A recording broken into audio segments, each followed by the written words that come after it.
بسم الله الرحمن الرحيم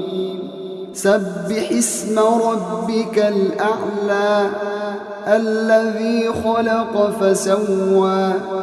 والذي قدر فهدى والذي أخرج المرعى فجعله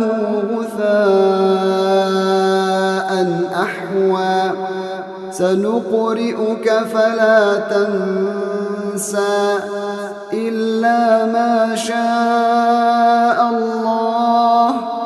إنه يعلم الجهر وما يخفى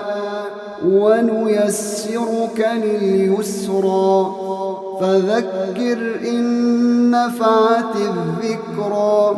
سيذكر من يخشى ويتجنبها الأشقى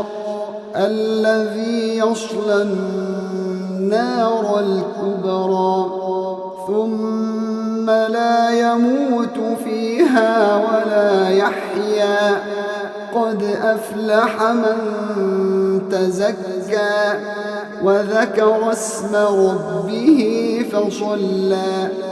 بل تؤثرون الحياة الدنيا والآخرة خير وأبقى